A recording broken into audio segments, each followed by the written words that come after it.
Hello dits and டாஸின் 12வது எபிசோடுக்கு வணக்கத்துடன் உங்களை வரவேற்கிறேன். வல்லவனுக்கு புல்லும் ஆயுதம் அப்படிங்கிற பழமொழியை தமிழில் சொல்கிறத நம்ம எல்லாருமே கேள்விப்பட்டிருப்போம். ஆனால் எப்போவுமே யாருமே பார்த்துருக்க மாட்டோம்.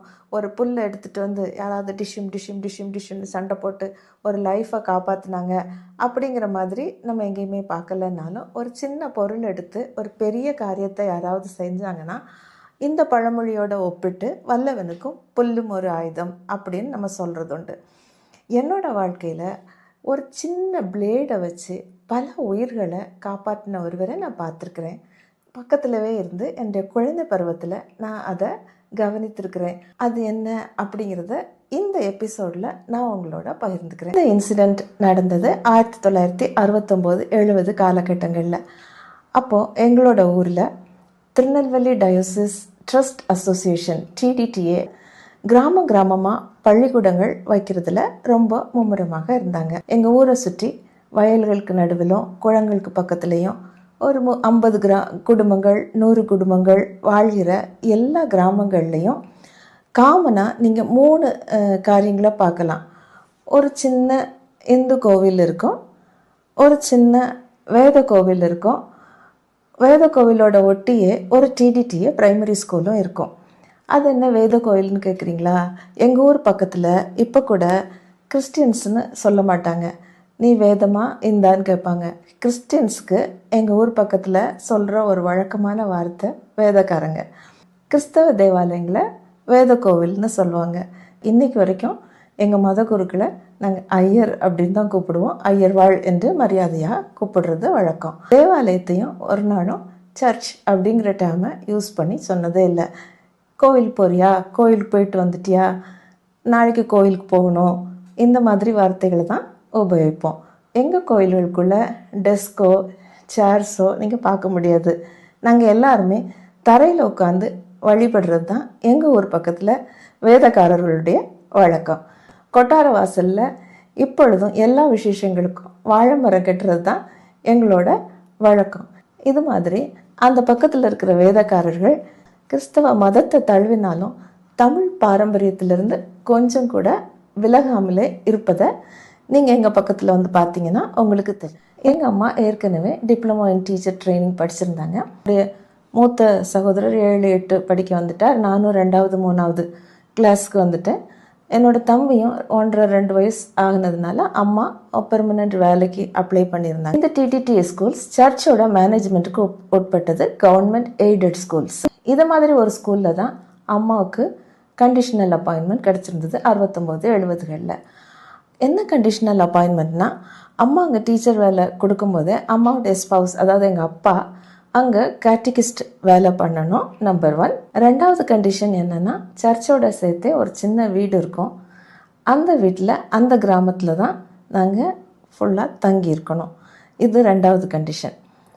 இந்த கேட்டிகிஸ்ட் வேலை என்னன்னு கேட்டிங்கன்னா, இந்த சின்ன சின்ன கிராமங்களுக்கெல்லாம் ஒரு ஆர்டைன் ஐயர், அதாவது பாதிரியாரை அப்பாயின்ட் பண்ண முடியாது. 4-5 கிராமங்களுக்கு ஒரு ஆர்டைன்டு ப்ரீஸ்ட் இருப்பார். கல்யாணம் நடத்தி வைக்க வருவார், பேப்டிசம் அல்ல பேர் வைக்கிற விழாவுக்கு வருவார். ஏதாவது துக்க காரியங்கள் நடந்தானா அந்த கடைசி ஈம காரியங்களை செய்கிறதுக்கும் அந்த ப்ரீஸ்ட் வருவார். ஹோலி கம்யூனியன் கொடுக்கறதுக்கு, அதாவது எங்களுடைய பூஜை பலின்னு சொல்லுவாங்க, திருப்பலின்னு சொல்லுவாங்க, அது செய்கிறதுக்கு மாதத்துக்கு ஒரு நாள் வருவார்.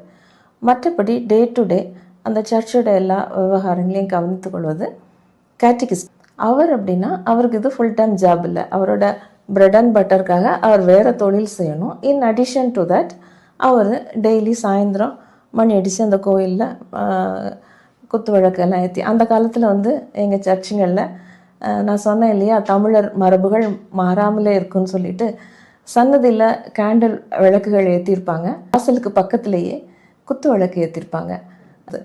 இந்த மாதிரி டெய்லி சாயந்தரத்தில் மணி அடித்து அந்த ஒரு ஆராதனையை நடத்துனது, day to day affairs of the church எல்லாத்தையுமே பார்த்துக்கிட வேண்டியது இந்த கேட்டிகிஸ்டோட வேலை.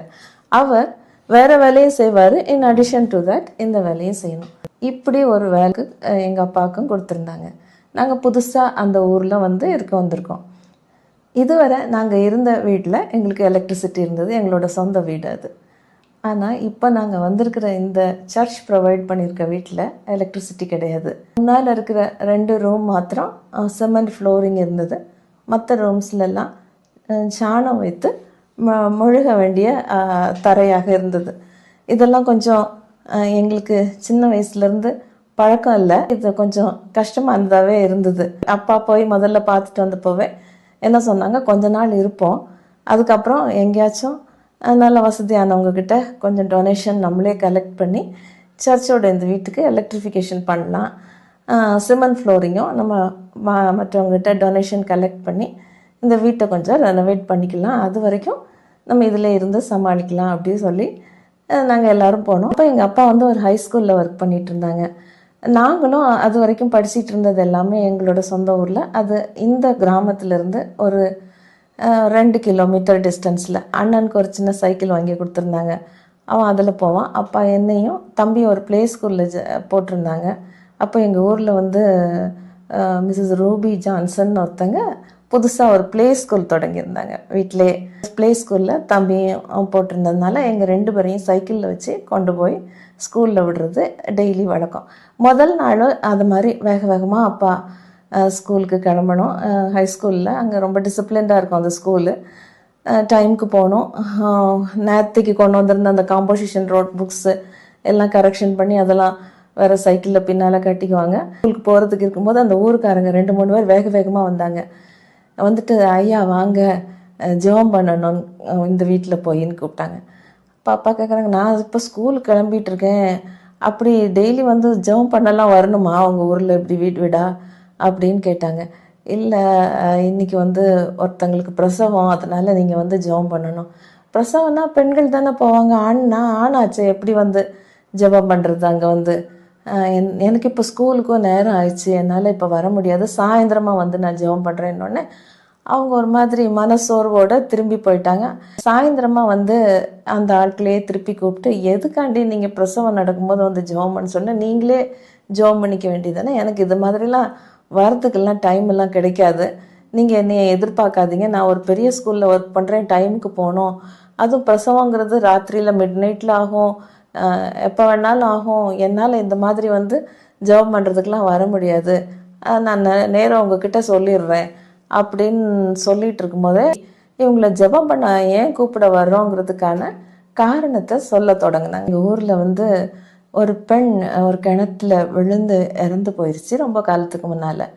அது வந்து ஒரு பேயாவோ பிசாசாவோ வந்து ஊரில் நிறைய பேருக்கு பல ப்ராப்ளங்களை கொடுத்துட்ருக்கிறத நாங்கள் அனுபவிச்சுக்கிட்டு இருந்தோம் ரொம்ப நாளாக. இப்போ என்னென்னா எங்களுக்கு வந்து பிறக்கிற குழந்தைங்களை எல்லாத்தையுமே இந்த பிசாசு வந்து கொன்று போட்டுருது. அதனால தான் பிரசவம் ஆனோடனே உங்களை வந்து கூப்பிட வந்தோம்.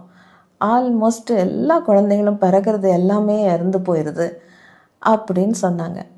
அப்போ அப்பா கேட்டாங்க, யார் பிரசவம் பார்க்குறது? ஏதோ பிரசவம் பார்க்குறதுக்குன்னு அந்த கிராமத்தில் ஒரு அம்மா இருக்கிறாங்க, அவங்க தான் வந்து பிரசவம் பார்க்குறாங்க. ஸோ பிரசவம் பார்க்குறதுக்கு என்னென்ன உபயோகிப்பீங்க சாதனம், இப்படி வரிசையாக ஒன்றா கேட்டுட்டு இருந்தாங்க. அப்பா சொன்னாங்க, சரி இனிமே வந்து ஏதாச்சும் பிரசவம்னா நீங்கள் முதலையே என்னை வந்து கூப்பிடுவாங்க, நான் வருவேன், இல்லைன்னா என்னோடய ஒய்ஃப் வந்து ஜெபம் பண்ணுவாங்க. இவ்வளோ ஒரு கஷ்டங்கள் உங்களுக்கு இருக்குங்கிறதும் எனக்கு தெரியல, இனிமேல் நான் வந்து உங்களுக்காக ஜெபம் பண்ண வர்றேன் அப்படிங்கிற ஒரு அஷூரன்ஸையும் அவங்களுக்கு கொடுத்தாங்க. பேக் ஃபுல்லாக பிளேடு வாங்கிட்டு வந்து அது வந்து ரூஃப் வந்து ஓடு போட்டிருக்கோம், அந்த ஓட்லேயே ஒரு இடத்துல சொருகி வச்சாங்க. நார்மலி அந்த ஓட்டில் என்ன சொருகி வச்சுருக்கோம் தெரியுமா, எங்களுக்கெல்லாம் அடி கொடுக்கறதுக்காக பெரம்பு வச்சுருப்பாங்க. இப்போ வந்து பக்கத்துலேயே ஒரு பிளேடு பேக்கும் அப்பா சொருகி வச்சாங்க. சொருகி வச்சுட்டு சொன்னாங்க, இந்த மாதிரி அப்பா இருந்தேன்னா அவங்க வந்து யாருக்காவது பிரசவம்னு வந்து ஜெபம் பண்ண கூப்பிட வந்தேன்னா அப்பாவே பிளேடு எடுத்துகிட்டு போயிடுவேன், அப்பா இல்லைன்னாக்கா நீங்கள் அம்மா போனாலும் சரி, இல்லை அம்மாவும் இல்லைன்னா கூட சரி, அம்மா அப்பா இல்லைன்னு சொல்லிவிட்டு இந்த பிளேடை ஒன்று எடுத்து அவங்க கையில் கொடுக்கணும், அப்பா அம்மாவும் ஜெபம் பண்ணி வச்சுட்டு போயிருக்காங்க, இந்த பிளேடை தான் அவங்கள உபயோகிக்க சொன்னாங்க அப்படின்னு சொல்லி எடுத்து கொடுக்கணும்னு எங்களுக்கெல்லாம் ஒரு இன்ஸ்ட்ரக்ஷனும் கொடுத்தாங்க. அதுக்கப்புறமா அப்பா எந்த பிரசவம்னாலும் அங்கே போகும்போது வெளியில் நின்று ஏதோ ஒரு அவங்களுக்கு தெரிஞ்ச 2 வார்த்தையில் ஜெபம் பண்ணி முடித்த பிறகு ஒரு பிளேடை கொடுத்து, இந்த பிளேடை வந்து ஹாட் வாட்டரில் வச்சு சூடு பண்ணிவிட்டு அதுக்கப்புறமா இதை வச்சு தான் நீங்கள் அந்த நச்சுக்கொடியை அதாவது பிளாசண்டாவை கட் பண்ணணும் அப்படின்னு சொல்லி அப்பா கொடுத்தாங்க. இந்த இன்சிடெண்ட்டுக்கும் இடையிலையே குழந்தைங்க செத்து போயிருந்தது. 4 நாள் வரைக்கும் குழந்தை ஹெல்த்தியாகவே இருக்குது. 4 நாளைக்கு அப்புறமா தான் காய்ச்சல் வருது. காய்ச்சல் வந்து 2வது நாள் தான் இவங்க வந்து வண்டி வச்சு ஹாஸ்பிட்டலுக்கு எடுத்துகிட்டு போகிறாங்க. எடுத்துகிட்டு போகிறதுக்குள்ளேயே அதுக்கு வந்து ஜன்னி வந்து அது இறந்துருது. அந்த மாதிரி சொன்னப்போ அப்பாவுக்கு ஒரு க்ளூ கிடச்சிருக்கு. கிடச்சதுனால தான் இவங்க வந்து அந்த பிளேட் வாங்கிட்டு வந்து வச்சு எங்களுக்கு எல்லாம் சொன்னதே. அப்புறமா ஒரு பிரசவம் ஆன பிறகும் அப்பா ஒவ்வொரு நாளும் போய் அந்த குழந்தை எப்படி இருக்குதுன்னு ஒரு 2 தெரு தான் இருக்கும் அந்த வீடு ஊருங்கள்லாம் போய் கேட்டுட்டு வருவாங்க. குழந்தை நல்லா இருக்குது. 4வது நாளும் போய் கேட்பாங்க, காய்ச்சல் வந்திருக்குதா, குழந்தை நல்லா இருக்குதா, குழந்தை நல்லா இருக்குது ஐயா அப்படி சொல்லுவாங்க. ஒரு குழந்தை பிழைச்ச உடனே அவங்களுக்கு வேற ஒரு நம்பிக்கை, ஐயா வந்து ஜெபம் பண்ணிட்டு போனார், குழந்தை பிழைச்சிச்சு அப்படின்னு. அதுக்கப்புறம் ஒவ்வொரு நாளும் வந்து பிரசவம் வலி யாருக்காவது வந்து பெண்கள்லாம் கூடும்போது அப்பா வந்து கூட வராங்க. அப்பா வரலன்னா அம்மா போவாங்க, பிளேட் எடுத்துகிட்டு போவாங்க. ஒருத்தரும் இல்லைன்னா நாங்களும் பிளேட் கொடுத்துருக்கோம். தெரிஞ்சுக்கிறதுக்காக ஃபுல்லாக அந்த அவங்கள்ட்ட கேட்கும்போது முதல்ல அவங்க தெரிஞ்சுக்கிட்டது என்னென்னா, இவங்க வந்து அந்த குழந்தைக்கு நச்சுக்கொடியை வெட்டுறதுக்காக உபயோகித்தது ஒரு புல் இருக்கிற அருவாள். ஒரு வீட்டில் அது நடக்கும்போது போய் அதை வாங்கி பார்த்தப்போ தான் அது ரொம்ப துருப்பிடிச்சு இருக்கிறத தெரிஞ்சுக்கிட்டாங்க. ஸோ ஏதோ செப்டிக் ஆகி 3-4 நாளில் அந்த பிளசண்டா வழியாக தான் இன்ஃபெக்ஷன் ஆகி குழந்தைக்கு ஜன்னி வந்து அது அன்ட்ரீட்டட் ஆகும்போது அந்த குழந்தை இறந்து போயிடுதுங்கிறத ஓரளவு அவங்களால யூகிக்க முடிஞ்சுது. அதனால தான் அவங்க வந்து இந்த பிளேடு கொடுக்குற இதை செய்ய ஆரம்பித்து குழந்தைங்களும் பிழைக்க ஆரம்பிச்சிருச்சு. நாங்கள் போய் 1 மாதத்துக்குள்ளே பிறந்த குழந்தைங்கள்லாம் இறந்தது. ஆனால் அதுக்கப்புறம் ஒரு குழந்தை கூட அங்கே இறக்கலை. எல்லா குழந்தைங்களும் ஹெல்த்தியாக பிறந்து ஹெல்த்தியாக வாழ ஆரம்பித்தாங்க.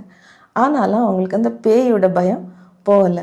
அவங்க எல்லோரும் நினச்சிட்டு இருந்ததுன்னா அப்பாவுக்கு அந்த ஏதோ மந்திரிச்சு ஜெபம் பண்ணி கொடுக்குறாங்க, அந்த அந்த பிளேடை வச்சு வெட்ட போகும்போது அந்த பேய் பக்கத்தில் வர மாட்டேங்குது, அப்படி தான் இருந்ததை தவிர இது துருப்பிடிச்சு அருவாள் வச்சு வெட்டுறோம் அதனால் அது செப்டிக் ஆகுது குழந்தைக்கு, இது பண்ணும்போது அந்த செப்டிக் ஆகிறதில்ல, அதை அறிஞ்சு கொள்கிற அளவுக்கு வழங்கி கொள்கிற அளவுக்கு அவங்களுக்கு கல்வி அறிவு இல்லாமல் இருந்தது. அவங்களுக்கு ஒரு நம்பிக்கையை ஊட்டுறதுக்காகவே அப்பா என்ன பண்ணாங்கன்னா, நீங்கள் சொல்கிறீங்க இந்த மாதிரி ஒரு அசுத்த ஆவி இருக்குதுன்னு சொல்லிட்டு, பரவாயில்ல நம்ம வந்து 3 வெள்ளிக்கிழமை சாயந்தரம் ஆலயத்தில் ஜபம்லாம் முடிஞ்சதுக்கு அப்புறமா ஊரை சுற்றி பாட்டு பாடி ஜெபம் பண்ணி ஒரு ஆளை நான் கூட்டிகிட்டு வர்றேன் இதுக்குன்னே ஸ்பெஷலாக, அவரை வச்சு ஜெபம் பண்ணி நம்ம இது பண்ணலாம், அதுக்கப்புறம் வராது அப்படின்னு சொல்லி சொன்னாங்க. அப்படி ஒரு பர்சங்க யாரை கூப்பிட்டு வந்தாங்க.